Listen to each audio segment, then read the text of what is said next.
Uh, I want you to take a moment and think about the greatest achievement you have ever witnessed. Landing on the moon for the first time, or building the world's tallest skyscraper, or even your favorite movie of all time. Do you know what these great achievements have in common? All these achievements would never be true without the collaboration and the common object that the group of people that worked on that project went through.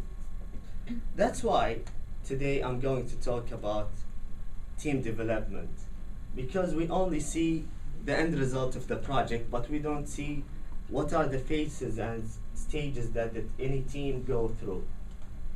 During my 2 years of experience of work, I only worked with teams, and that's due to the nature of my job, because we need to work as groups to get the results faster and more efficient, and that's why how we utilize the resources properly. And I got accepted in that company after a sophisticated exams that I took and interviews combined with my bachelor's degree in business administration and insurance and risk management. So today I'm going to talk about the development of the teams and the phases that they go through. But before I talk about this, I want to take you on a journey. Let's go hiking, everybody. And let's imagine one of you got lost in the forest. And in the forest, you find someone else that you don't know, or let's say other people that you don't know. Can you imagine the first impression that you make to other people? But first of all, will you join them? The other people, they're lost like you. Of course you'll join them. Because that's how we humans tend to be. We tend to be working groups, and that's why we build cities and civilization throughout the history until now. So now you met the person, but you don't know how the, like, should I ask him an inappropriate questions, or should you don't know how to deal with the person because you just met them and you are engaging in a common objective. And that's why we have this model that will explain to you the stages that any group goes through. It's called Bruce Tuckman's stages of group development.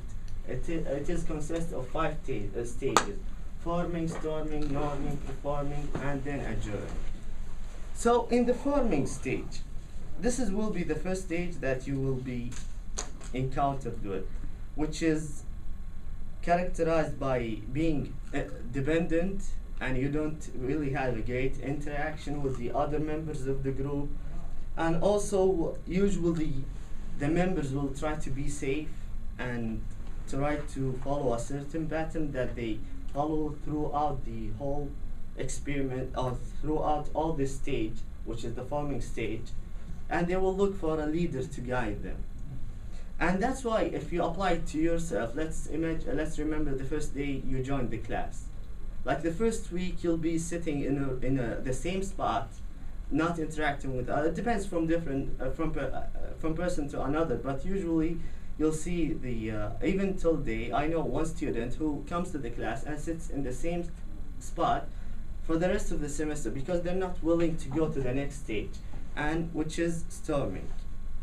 And in that stage, you tend to trigger the unsensitive issues of the other individual. Because if I come to you and ask you, let's say, a bit like I'm from Saudi Arabia, comes some American, okay, I heard some Saudi Arabians are terrorists. Is that true? This is offensive to me, and I just meant you, So I wouldn't take it to the first level.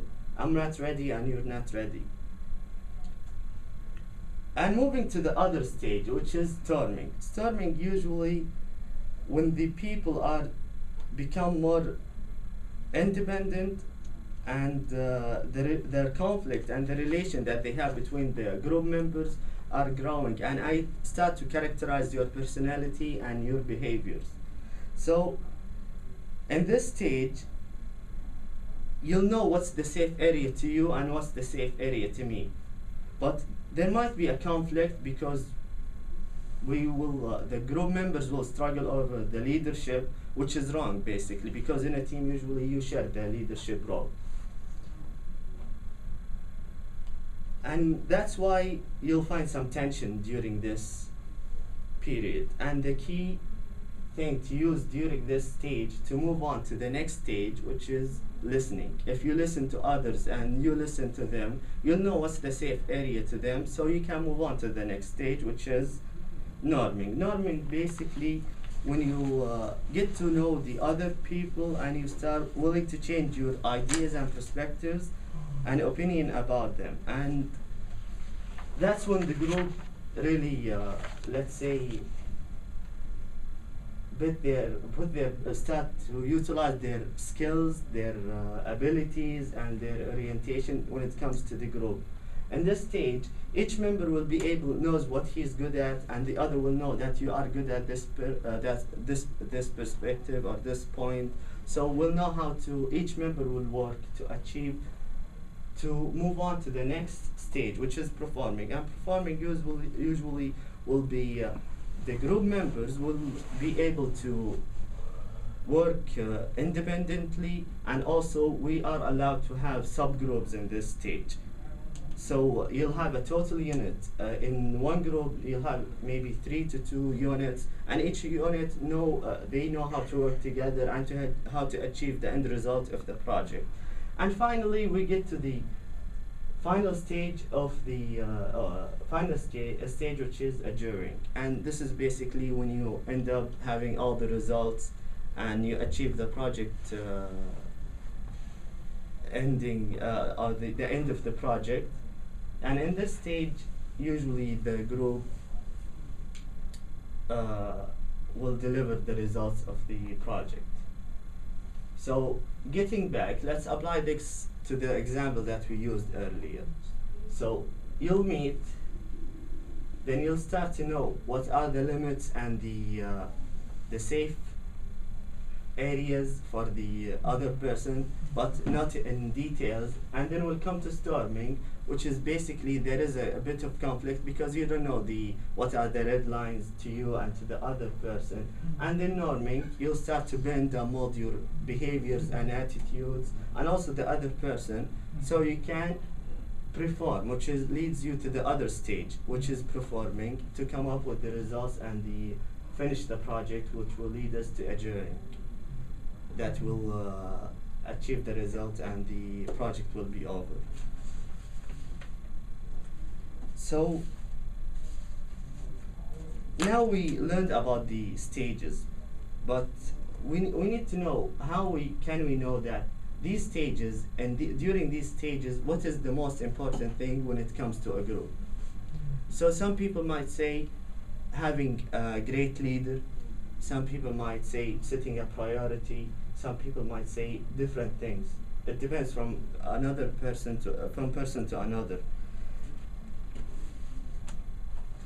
According to a study made by A.R. Karen Association, which is a center specialized in strategic management, getting along is the most important thing when it comes to working in teams. That's why that's how we can know the importance of that model that we just learned. It fits the study that they just made, and actually that's the fact. That's why you'll see getting together got the highest percentage. And then we come to listening, which is we learned about it in the third stage, which is listening is very important. In the second stage is very important to move on to the other stage.